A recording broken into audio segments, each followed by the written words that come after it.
Bonjour tout le monde, ça va bien? Par la grâce de Dieu, moi aussi je vais bien, le Seigneur est fidèle, Dieu est bon. On termine notre série intitulée « Différentes » sur la première lettre aux Corinthiens.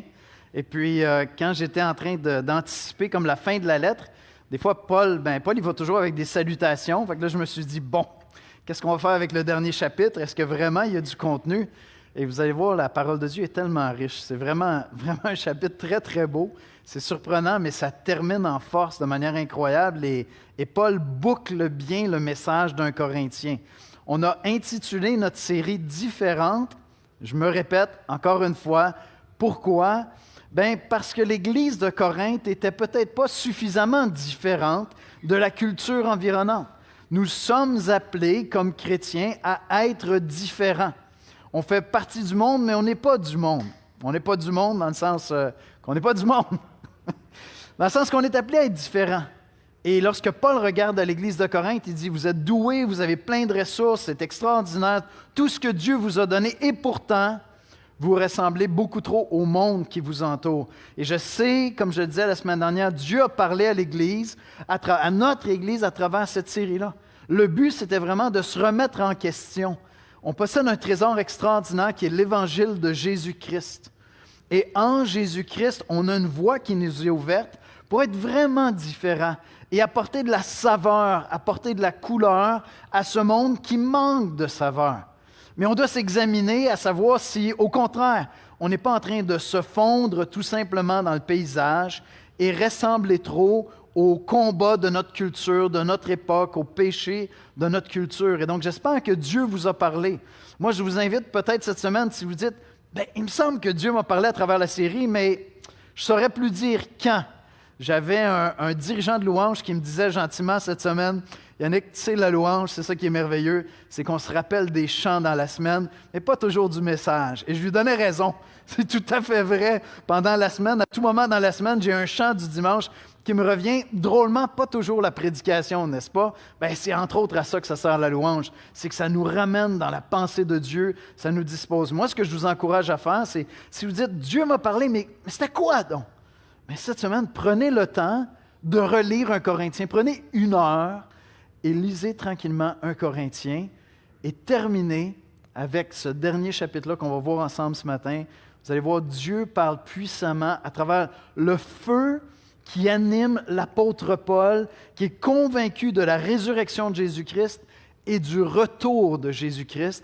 Et je prie que Dieu puisse nous parler vraiment puissamment ce matin pour nous donner envie de se tenir debout et d'annoncer Jésus-Christ jusqu'à ce qu'il revienne. On va aller ensemble dans la prière et puis on va écouter la lecture des Écritures. Éternel notre Dieu, on vient dans ta présence ce matin avec le désir de t'entendre. On croit, Seigneur, que tu parles à travers ta parole, que ton esprit prend ta parole et vient l'appliquer dans nos cœurs de manière personnelle, individuelle, Seigneur. C'est ma prière. Ma prière, c'est que tu viennes nous rencontrer chacun d'entre nous. Ceux qui te connaissent depuis longtemps, Seigneur, et qui peut-être se sont assis, ne sont plus debout dans l'attente du retour de notre Sauveur, mais se sont assis, se sont un peu endormis, assoupis, Seigneur. Seigneur, viens nous parler d'être ferme, d'être dans une posture active pour l'avancement du royaume, investi pour le royaume de Dieu. Je te prie, Père, de parler à ceux qui sont ici comme des observateurs, des étudiants qui regardent l'Évangile, qui t'étudient, qui étudient le christianisme, ou qui se disent, c'était bien pour mes parents, je vais y aller par respect. Seigneur, viens les percuter, viens les remettre en question, viens appliquer ta parole dans leur cœur, pour eux personnellement, que ce ne soit pas le truc de quelqu'un d'autre, mais vraiment une relation intime avec toi, qui a conduit des milliers, des millions de chrétiens à se tenir debout pour l'Évangile, à proclamer l'Évangile en toutes circonstances, favorables ou non, Seigneur. Seigneur, viens nous rencontrer, viens nous consoler aussi. Certains d'entre nous ont besoin de consolation, et cette consolation-là se trouve dans l'espérance de ton retour, Jésus, dans la conviction ferme d'être réunis avec toi bientôt. Je te prie, Seigneur, d'être avec ma bouche, de me remplir de ton esprit, avec mon cœur, et viens nous parler ce matin, c'est en Jésus-Christ qu'on te le demande. Amen. La lecture de ce matin est dans 1 Corinthiens au chapitre 15, verset 58, et ensuite chapitre 16, versets 1 à 22, dans la Nouvelle Édition de Genève. Chapitre 15, verset 58. « Ainsi, mes frères bien-aimés, soyez fermes, inébranlables, travaillant de mieux en mieux à l'œuvre du Seigneur, sachant que votre travail ne sera pas vain dans le Seigneur. » Chapitre 16, versets 1 à 22. « Pour ce qui concerne la collecte en faveur des saints, agissez, vous aussi, comme je l'ai ordonné aux églises de la Galatie.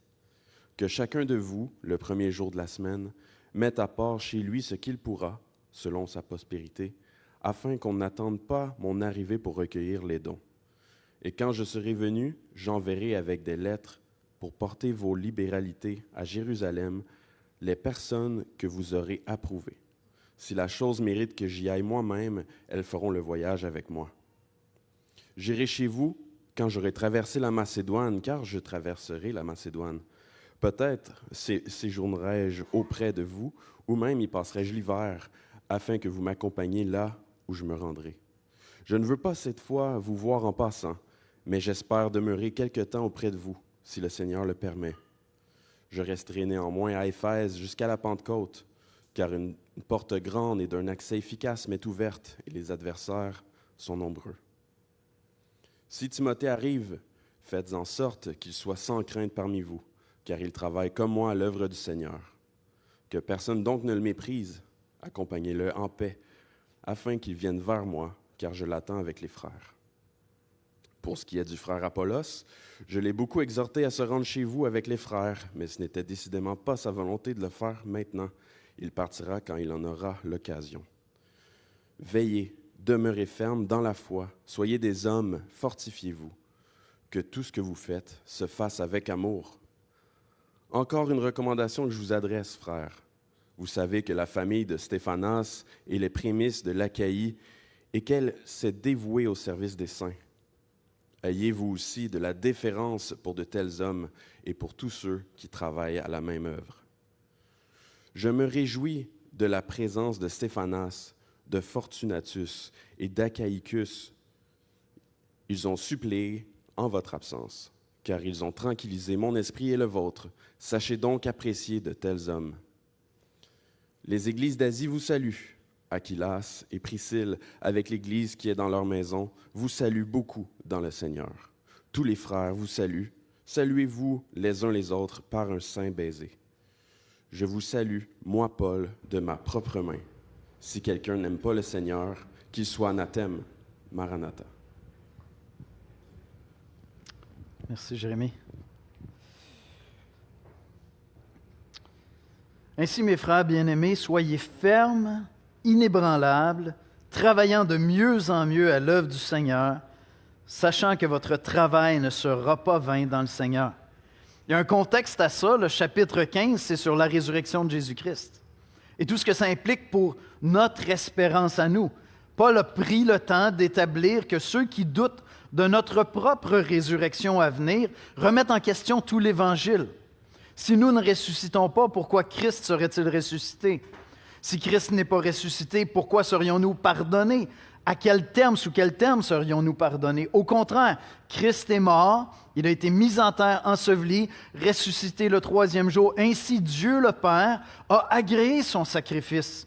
Et il est les prémices, le premier de nos frères ressuscités. C'est notre espérance à nous. Paul vient d'établir tout cela et donc il termine le chapitre 15 en disant « Ainsi, par conséquent, donc, considérant ça, mes frères, la résurrection est certaine, le retour de Jésus est certain. Mes frères bien-aimés, soyez fermes, inébranlables, travaillant de mieux en mieux à l'œuvre du Seigneur, sachant que ce ne sera pas vain. » On a une espérance. Nous ne vivons pas que pour cette vie ici-bas. La semaine dernière, on a dit, certains d'entre nous, perdant la perspective de l'éternité, l'espérance de la résurrection, commencent à vivre comme si toute notre vie se passait ici-bas.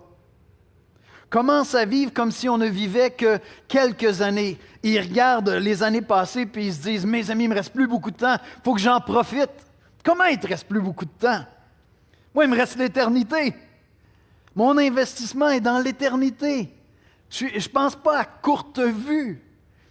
Et je regarde certains frères, certaines sœurs qui terminent la course avec la même passion pour le royaume de Dieu. Des fois, moins d'énergie. Mais le cœur est aussi jeune. La passion est aussi vive pour le royaume de Dieu. Quel est l'état de ton cœur actuellement? Paul est en train de dire, considérant cette certitude que nous avons, que Jésus-Christ est bel et bien mort, enseveli et ressuscité d'entre les morts. Il tient maintenant à la droite du Père et il règne. Ainsi donc, frères bien-aimés, soyez fermes, inébranlables, travaillant de mieux en mieux à l'œuvre du Seigneur, sachant que votre travail ne sera pas vain dans le Seigneur. Voici comment je résume l'exposé biblique de ce matin. Parce que Christ est ressuscité et qu'il revient, tenons ferme ensemble et avançons dans l'œuvre du Seigneur. Premièrement, investissons-nous dans l'œuvre du Seigneur. Investissons-nous dans l'œuvre du Seigneur, travaillant de mieux en mieux. Voyez-vous, l'Église de Corinthe, je l'ai dit, c'est une Église imparfaite, absolument imparfaite. L'histoire ne s'arrêtera même pas là lorsque tu commences à mettre les pièces ensemble. Tu lis 2 Corinthiens, tu te dis, oh, même entre 1 Corinthien et 2 Corinthiens, il y a des choses qui se sont passées entre l'apôtre Paul et l'Église de Corinthe. Donc, c'est une Église qui est loin d'être parfaite. Il reste encore beaucoup de chemin à faire. Elle est imparfaite, mais elle est appelée à s'améliorer, à travailler de mieux en mieux à l'œuvre du Seigneur, à s'investir à ce que son service soit de plus en plus consacré à l'œuvre de Dieu, à pousser en avant. Et donc, c'est un peu ma question de fond pour toi ce matin. Est-ce que tu es emballé par l'avenir parce que tu es conscient que ton avenir éternel est avec Dieu, parce que Christ est ressuscité d'entre les morts et que la vie à venir est 100 fois meilleure, 1000 fois meilleure, infiniment meilleure que celle qui t'est réservée ici-bas, et donc tu pousses vers l'avant, ou est-ce que tu t'es assis confortablement? Et la tentation est énorme. Parce que jamais dans l'histoire de l'humanité, des populations aussi vastes ont vécu autant de confort que ce qu'on vit en Occident actuellement. Et je sais, on regarde ça puis on se dit, ah oui, mais nos parents l'ont eu mieux, ceux qui nous ont précédés, on regarde l'avenir. Oui, mais encore. Tu prends un peu de perspective. Regarde vraiment l'histoire de l'humanité, là. Autant de gens sur la Terre qui ont autant de confort et de sécurité, c'est inédit dans l'histoire de l'humanité. Et le piège est là parce que dans notre nature humaine, qu'est-ce qu'on fait avec ça? On s'assoit. On s'assoit au lieu de pousser en avant. On s'assoit et on ne voit plus les portes qui s'ouvrent pour l'Évangile. Alors que, comme on va le voir, l'apôtre Paul est en train de pousser en avant parce qu'il voit des portes. Et donc, ce que Paul a comme message pour Corinthe, c'est « Travaillons de mieux en mieux ». On sait que Jésus revient. Amen. Travaillons de mieux en mieux. Ma question pour toi, c'est dans cette année 2025, est-ce que tu travailles de mieux en mieux à l'œuvre du Seigneur? Quoi que ce soit que ça veuille dire pour toi. Ton temps consacré à la prière, ton temps consacré à la parole de Dieu, tes efforts à ouvrir la bouche pour annoncer l'Évangile, simplement conduire ton foyer dans la parole de Dieu. Avouer tes découragements, les apporter devant le Seigneur, les mettre devant lui et dire « Seigneur, je veux avoir foi, j'ai perdu foi ici, je veux retrouver la foi. » Est-ce que cette année en 2025, tu travailles de mieux en mieux à l'œuvre du Seigneur, sachant qu'il est ressuscité, sachant qu'il revient? C.S. Lewis a dit ceci, « Si vous étudiez l'histoire, vous verrez que les chrétiens qui ont eu le plus d'impact sur le monde présent sont précisément ceux qui pensaient le plus au monde à venir. » Et donc, probablement que tu as déjà ta réponse. Si la perspective de l'éternité n'est pas quelque chose qui t'anime, du retour de Jésus n'est pas quelque chose qui t'anime, si tu considères ces choses-là rarement, mais que ton grand projet de cette année, c'est les vacances. Et Dieu sait que les vacances vont être bienvenues cette année. Ça s'en vient pour nous. On a hâte d'être en vacances. Mais ce n'est pas mon plus grand projet cette année. C'est un projet mineur qui m'aide juste à revenir pour pousser plus fort en avant. Si vous étudiez l'histoire, dit C.S. Lewis, vous verrez que les chrétiens qui ont eu le plus d'impact dans le monde présent, sur le monde présent, sont précisément ceux qui pensaient le plus au monde à venir. Où est fixé ton regard? Où est-ce que tu regardes? Et ta manière de vivre le quotidien est lourdement affectée, positivement ou négativement, par la perspective de ton regard. Donc, Paul dit à cette Église-là, travaillez de mieux en mieux. Poussez en avant. Quand je vous dis que j'ai des frères et des sœurs que je regarde et qui vieillissent dans leur corps, mais leur passion pour le royaume ne s'éteint pas. Une des images les plus fortes qui vont me rester, Dieu voulant, jusqu'à ce que j'aille rejoindre le Seigneur, c'est M. et Mme Keefe. Certains d'entre vous, quelques-uns d'entre vous, avaient connu Ernest Keefe. Cet homme-là était jeune de cœur et il était excité de voir ce que Dieu est en train de faire. C'était pas un de ces vieux qui dit « Ah, dans mon temps, l'Église était plus passionnée. » Et il aurait pu le dire. Je veux dire, moi, je vais avoir 55 ans, je pourrais dire, dans mon temps, on allait à l'église le dimanche matin, le dimanche soir, la prière. Toute la jeunesse était à la prière le mercredi soir. On lisait notre Bible une fois par année. Aujourd'hui, on rame les pasteurs pour dire, non, non, ça vaut la peine, tu rouvres ta Bible à tous les jours. Comprenez? Je pourrais être un vieux chiqueux de guenille qui regarde en arrière et qui dit, dans mon temps. Monsieur Keefe, je ne l'ai jamais vu faire ça. Et pourtant, je veux dire, c'est un de nos pionniers pour l'Évangile au Québec qui a vraiment souffert pour l'avancement de l'Évangile, qui a vu les portes entièrement fermées. Et il regardait en avant, il était emballé de voir ce que Dieu est en train de faire. Plusieurs de nos aînés dans l'Église aujourd'hui, je ne les nommerai pas, des Mme Famelard, des Luc Panton, je suis désolé de te dire, Luc, tu fais partie des aînés maintenant. Mais un cœur jeune, une passion. On est obligé de leur dire, attends, tu as plus 20 ans, là. 60 heures semaine, c'est trop. Tu sais? Pour le royaume. Garde-toi une partie de golf. Ah, ça ne me tente plus. Va jouer au golf. Mais le cœur est jeune, la passion est là pour l'Évangile. Travaillant de mieux en mieux à l'œuvre du Seigneur. Et l'autre élément où je vois cet investissement dans le royaume de Dieu, c'est dans la générosité. Alors, Paul est en train de préparer une collecte pour aider d'autres chrétiens, d'autres églises qui sont plus démunis. Généreux avec ce que Dieu nous donne. On lit au verset 1 et 2, pour ce qui concerne la collecte en faveur des saints, agissez, vous aussi, comme je l'ai ordonné aux églises de la Galatie, que chacun de vous donne le premier jour de la semaine, donc mettre de côté, mettre à part chez lui ce qu'il pourra, selon sa prospérité, afin qu'on n'attende pas mon arrivée pour recueillir les dons. Et quand je serai venu, j'enverrai des lettres pour porter les libéralités, votre générosité à Jérusalem, les personnes que vous aurez approuvées. Donc, vous me direz qui portera cet argent-là. Il y a un désir d'intégrité, de bonne gestion, qu'il n'y a pas de compromission avec l'argent. Si la chose mérite que j'y aille moi-même, si vous êtes assez généreux, si la chose mérite que j'y aille moi-même, elles feront le voyage avec moi. Je serai moi-même garant que ces argents-là se rendent. Et donc, Paul est en train de dire ici, chacun, selon sa prospérité, est appelé à s'investir dans le royaume de Dieu, que ce soit pour donner aux missionnaires, que ce soit pour aider d'autres églises. Oui, on est appelé à faire ça. Oui, dans l'Église, on est appelé à faire ça. Et si c'est la première fois que tu viens dans une église, tu dis, « Ah, il y a un premier point, le pasteur parle d'argent, ça part mal. » Non, mais tu dois comprendre que beaucoup des bonnes choses qui se font dans une société en Occident et depuis l'avènement du christianisme se fait par la générosité des chrétiens.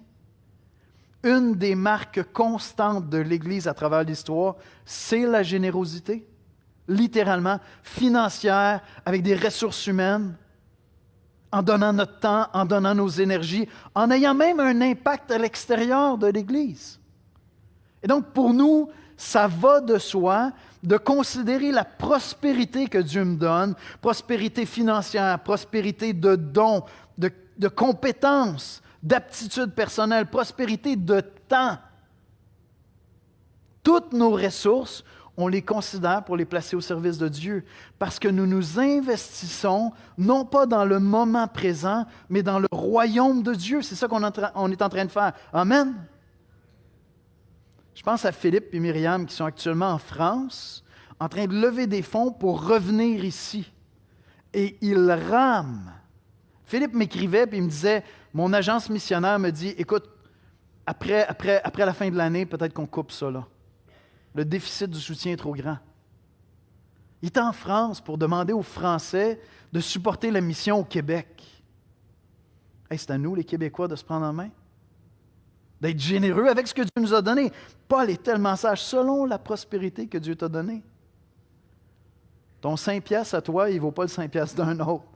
Ton 100 piastres à toi ne vaut pas le 100 piastres d'un autre. Ton 1000 piastres à toi ne vaut pas le 1000 piastres d'un autre. Selon ta prospérité, devant le Seigneur, ce que tu as résolu dans ton cœur, mais il y a un désir d'intégrité que je vois ici et de s'investir. Et donc, cette idée de s'investir dans le royaume de Dieu, ça va être vrai dans la prière, dans la méditation de la parole, dans des relations, dans la formation de disciples. Je le répète souvent, ici à l'Église de l'Espoir, il y a probablement, si on cumulait le nombre d'années de vie chrétienne, il y a probablement des milliers d'années de vie chrétienne. Je n'ai pas pris le temps de faire le décompte, je ne suis pas bon en maths, mais il y a beaucoup d'années d'expérience de vie chrétienne ici. Et donc, le potentiel dans cette Église de faire des disciples, tu sais, une vie chrétienne qui a 10 ans de vie chrétienne. Un chrétien, une chrétienne qui marche avec le Seigneur depuis 10 ans, qui lit sa Bible, qui écoute des messages où on expose les Écritures. Tu as un trésor de connaissances bibliques. Quelqu'un partageait juste tout à l'heure. Quelqu'un dans sa famille, il a demandé une Bible. Il lui a remis une Bible, puis il dit, oui, mais j'aimerais avoir, tu sais, l'Ancien puis le Nouveau Testament aussi. Oui, oui, tout est là-dedans. Tu sais que si tu sais déjà que dans la Bible, il y a l'Ancien et le Nouveau Testament, tu sais comment t'y retrouver, tu peux expliquer, oui, bien, le Nouveau Testament, c'est quand Jésus est arrivé. Laisse-moi t'expliquer un petit peu ça. Tu as beaucoup de connaissances. Écoute, la moyenne des Québécois ne saurait pas s'y retrouver. Et donc, tu peux faire de la formation de disciples. Quand Paul dit « selon votre prospérité », il parle ici d'argent, mais c'est beaucoup plus large que ça lorsqu'on pense à toute la lettre de Corinthiens.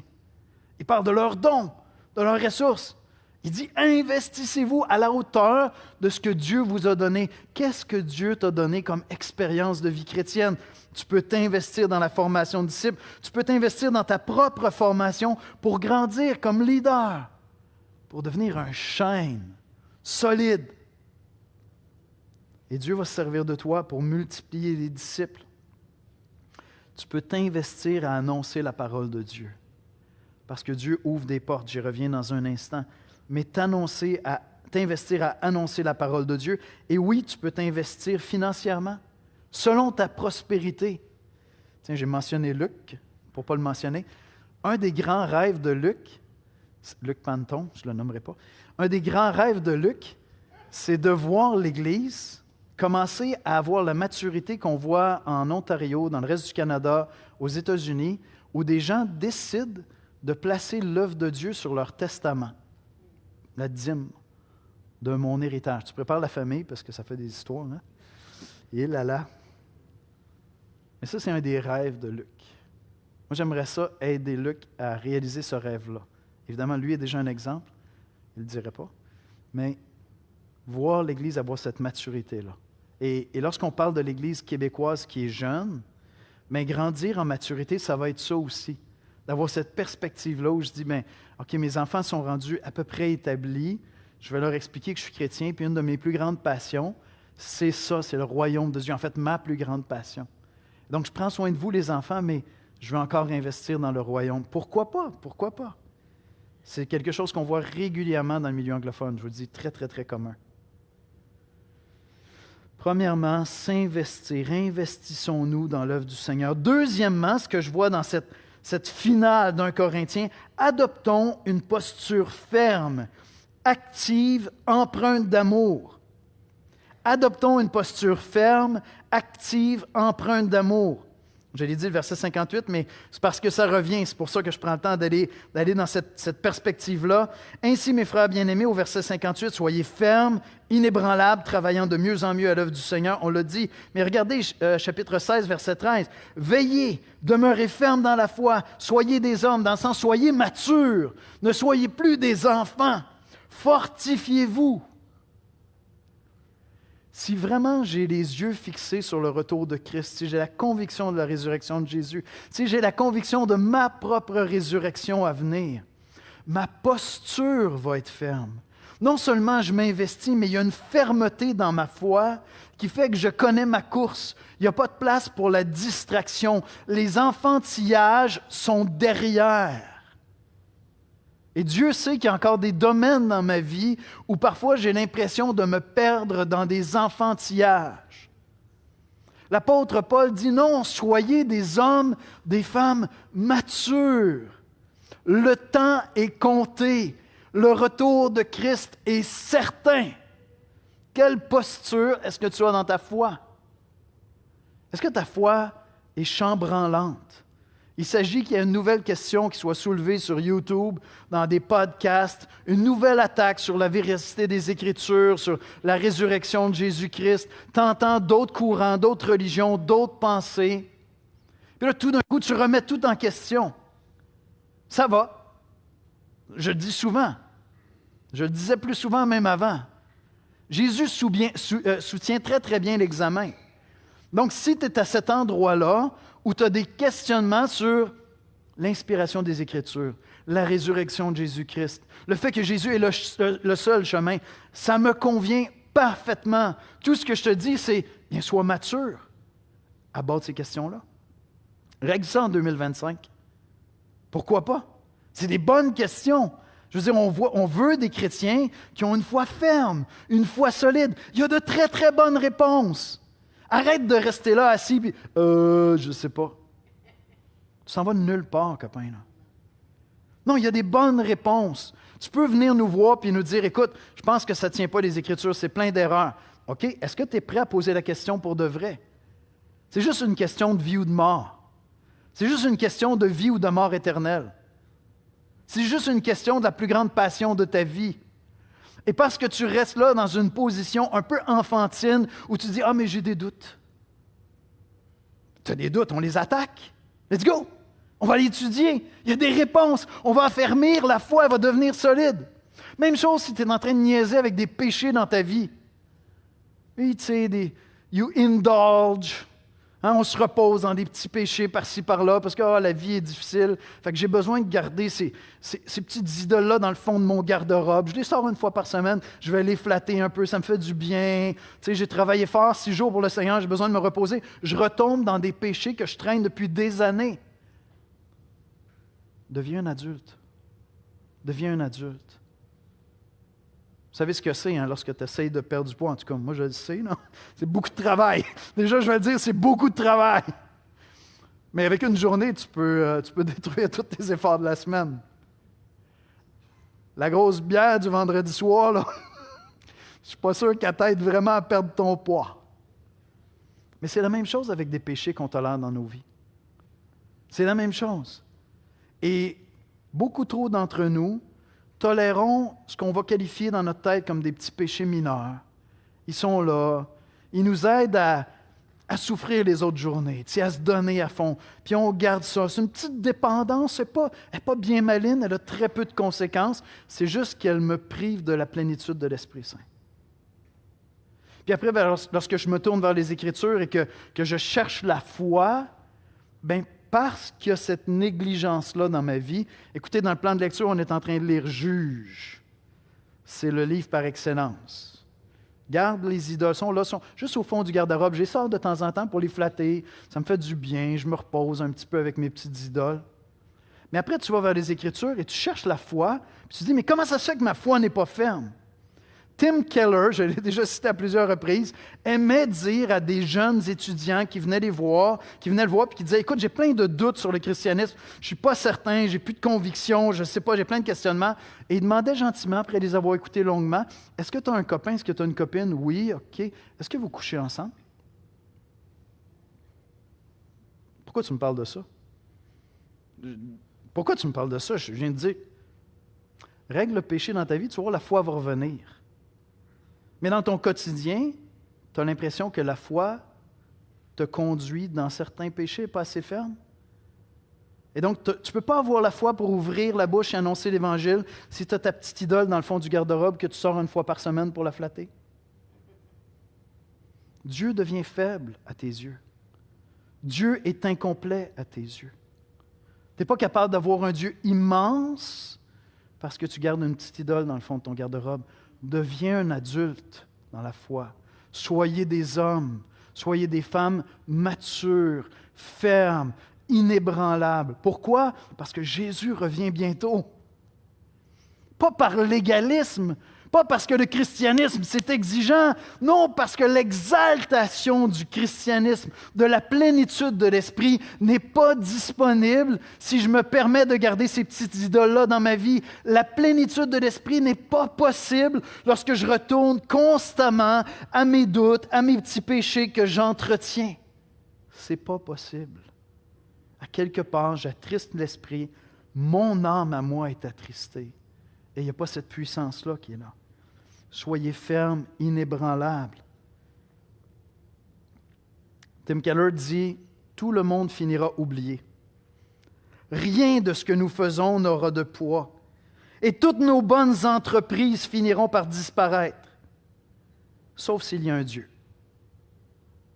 Sauf s'il y a un Dieu. Alors chaque bonne œuvre, chaque investissement fidèle peut avoir une portée éternelle. Où sont fixés tes regards? Ta petite idole du vendredi soir ou Jésus?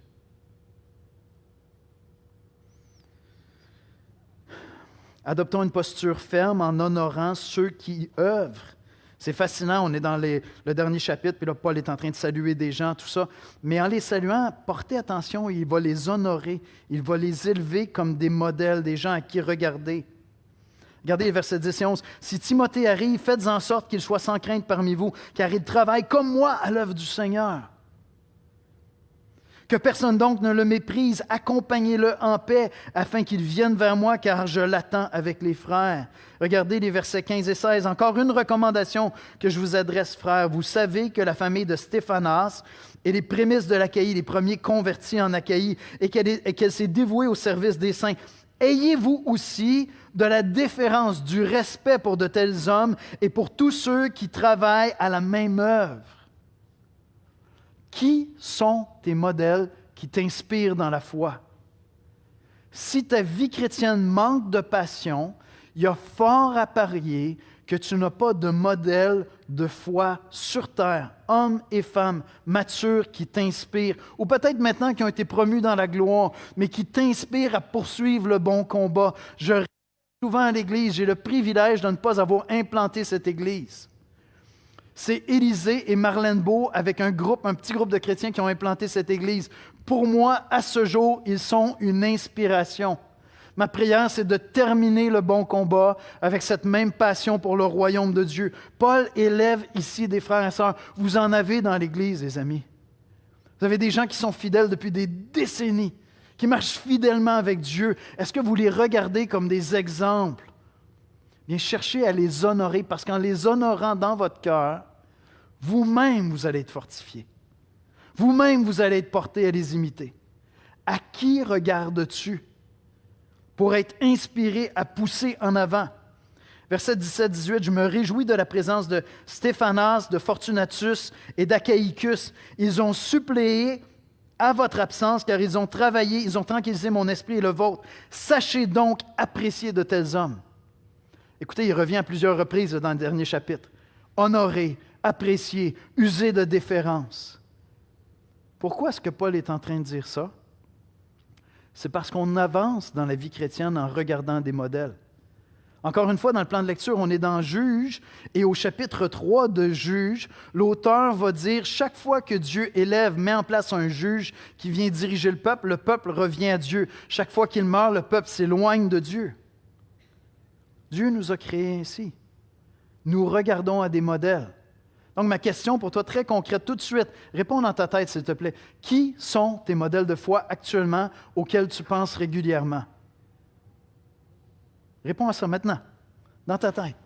Qui sont tes modèles de foi auxquels tu penses régulièrement? J'espère qu'il y en a 2, 3. Pense-y plus souvent. Regarde à eux.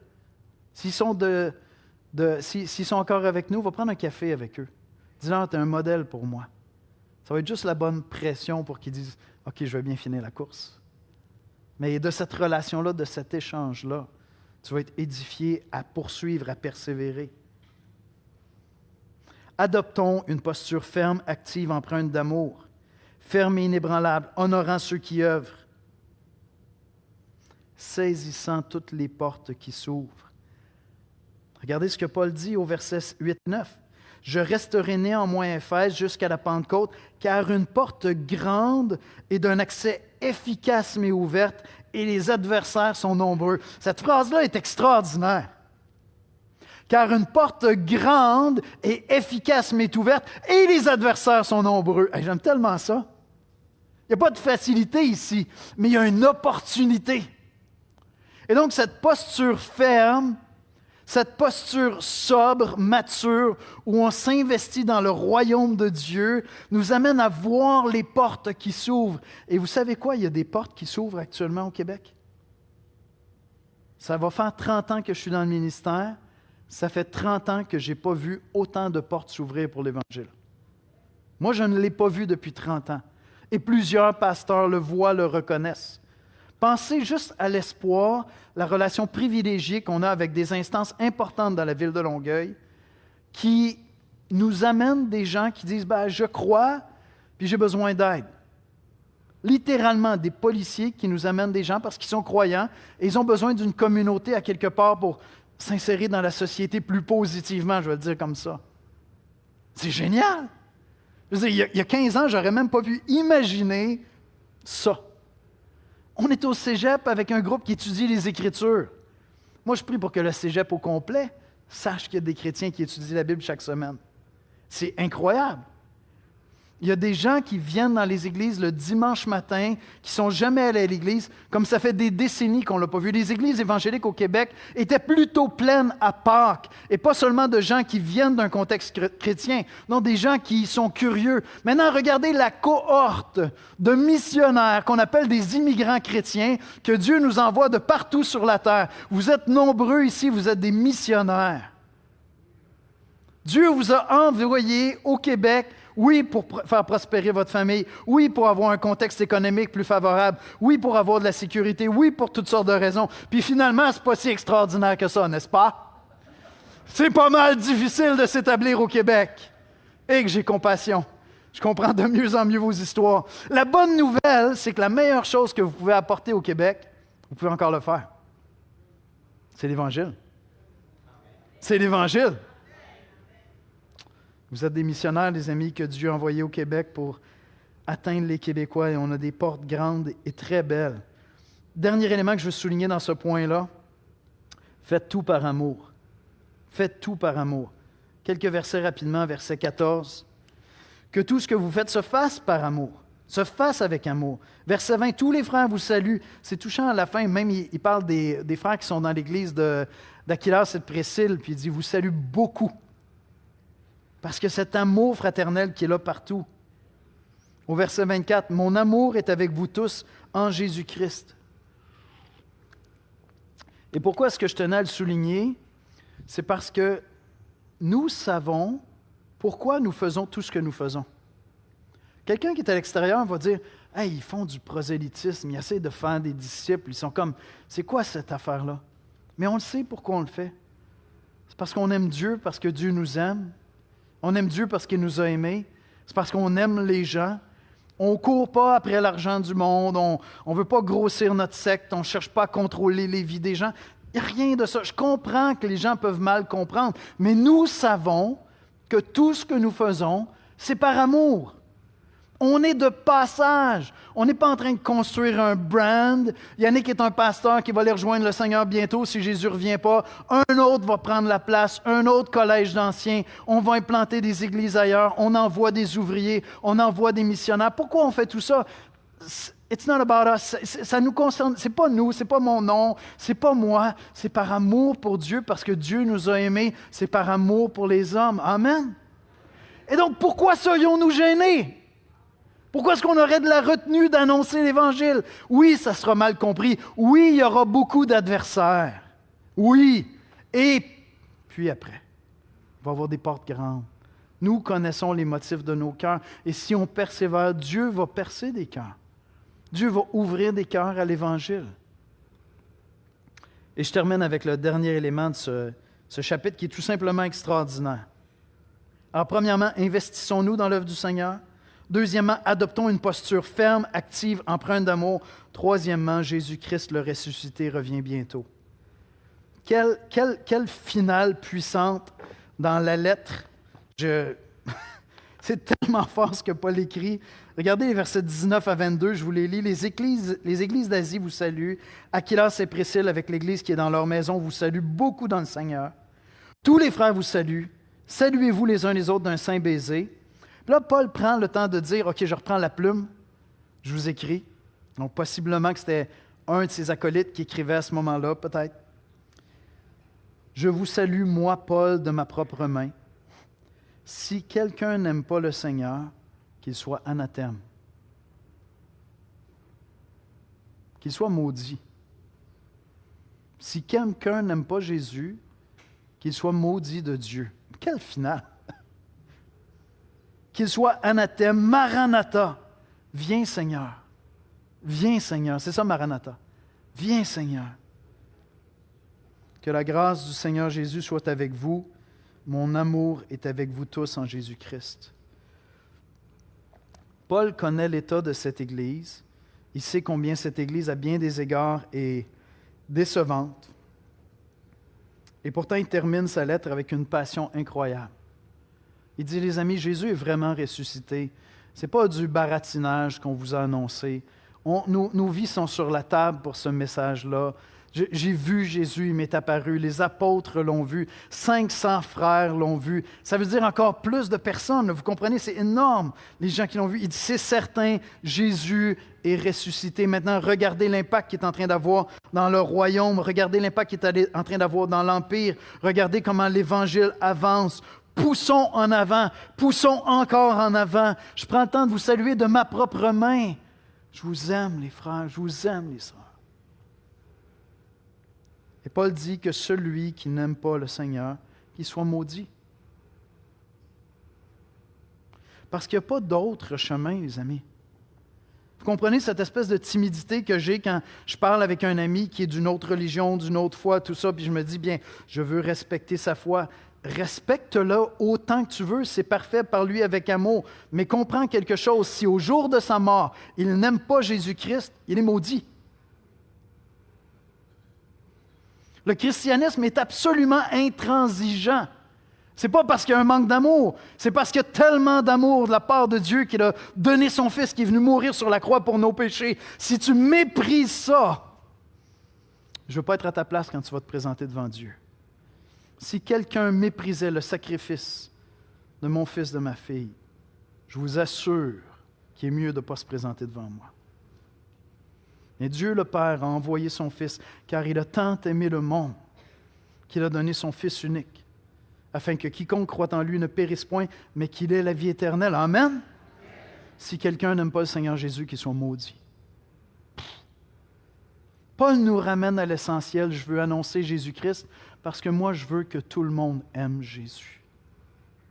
Et donc, je vais le faire par amour, mais avec insistance, avec fermeté, avec conviction, avec maturité. Et je garde les yeux fixés sur Christ en disant, Maranatha, viens Jésus. Viens mettre fin à la rébellion des hommes. Viens mettre fin aux souffrances humaines. Reviens Jésus-Christ, on veut voir ta gloire de nos yeux, de notre vivant Seigneur. Parce qu'il est ressuscité.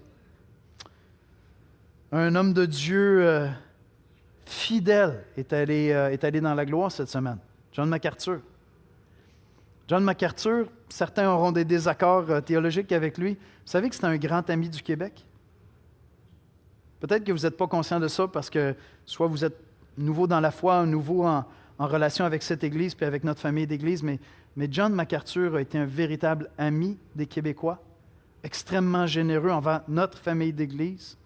Il s'est investi pour que des hommes apprennent à prêcher la parole de Dieu en exposant les Écritures. Personnellement, je lui suis redevable. Et il a été fidèle jusqu'à la fin. Et John MacArthur a dit ceci, « Notre espérance n'est pas de réparer le monde, mais dans le retour de Jésus-Christ. » Alors oui, on annonce l'Évangile, puis quand quelqu'un se convertit, des fois, les choses s'améliorent autour de lui, mais notre espérance n'est pas de réparer le monde. Notre espérance est dans le retour de Jésus. Regardez à de tels hommes, afin de finir votre course avec la même passion. Je vais demander aux musiciens de venir me rejoindre à l'avant. J'ai une citation de Paul David Tripp qui dit ceci. « La tombe vide garantit l'éternité. Peu importe à quel point votre vie semble terne et lente, elle avance vers une fin glorieuse. Un jour, Dieu vous ressuscitera hors de ce monde brisé vers un paradis où le péché et la souffrance n'existeront plus. Amen? C'est ça notre espérance, les amis. Et alors que les musiciens viennent s'installer, je vais vous demander de vous lever. On va réciter ensemble. On va ressusciter. Ouf! Ça allait être un beau... On va essayer de ressusciter notre foi, OK? On va réciter ensemble. Je vais vous lire un verset dans le livre de l'Ecclésiaste, puis ensuite, on va réciter 1 Corinthiens 15, 58 ensemble.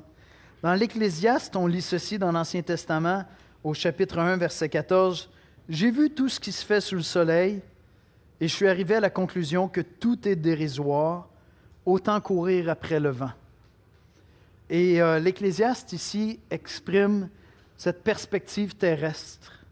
C'est vrai. C'est vrai que si je ne vis que pour la vie ici-bas, c'est vrai que si dans ma course, dans ma vie chrétienne, mes yeux sont fixés uniquement sur ce qui se passe ici-bas, tout est vanité. Tout est vanité, tout est poussière, tout est vapeur, tout se perd. J'essaie de construire et peut-être que mes enfants qui me suivent détruiront tout ce que j'aurai construit. Je ne sais pas. Je ne sais pas qu'est-ce qu'ils vont faire avec ça. Et tout passe comme une vapeur. Et pourtant, si j'attends du ciel le retour de Jésus, si j'ai la conviction ferme de sa résurrection, tout le temps que j'investis dans le royaume de Dieu n'est pas vanité. Tout le travail que je fais n'est pas vain dans le Seigneur. Alors, je vais vous demander de réciter avec moi 1 Corinthiens 15, 58. On y va ensemble. « Ainsi, mes frères bien-aimés, soyez fermes, inébranlables, travaillant de mieux en mieux à l'œuvre du Seigneur, sachant que votre travail ne sera pas vain dans le Seigneur. » On va prier ensemble. Seigneur Jésus, nous venons t'adorer ce matin parce que tu es merveilleux, tu es tout-puissant, tu es ressuscité d'entre les morts. Oui, tu es mort, enseveli, Seigneur, mais tu es ressuscité d'entre les morts. Tu es maintenant à la droite du Père, comme le déclare Étienne dans cette vision extraordinaire, céleste qu'il a, Seigneur. Et Seigneur, nous voulons nous inspirer de ceux qui nous précèdent, de ceux qui nous entourent, pour honorer ces hommes et ces femmes de Dieu qui poussent en avant, Seigneur, qui gardent un cœur jeune, passionné pour le royaume de Dieu jusqu'à la fin de leur course, Seigneur. Nous voulons nous investir à travailler de mieux en mieux. Tu nous as placés dans cette terre missionnaire où le Québec a encore besoin d'entendre et entendre et entendre l'Évangile. Mais Seigneur, accorde-nous cette joie incroyable de voir l'Église québécoise grandir en maturité, de notre vivant, Seigneur, de retrouver cette passion de proclamer l'Évangile de Jésus-Christ. Donne-nous, Seigneur, de devenir une Église mature, différente de la culture, remplie d'amour, ferme dans sa foi, inébranlable, sans compromis, Seigneur. Donne-nous, Seigneur, de fixer les regards sur le retour de Jésus. Maranatha, viens Jésus. Amen. Amen.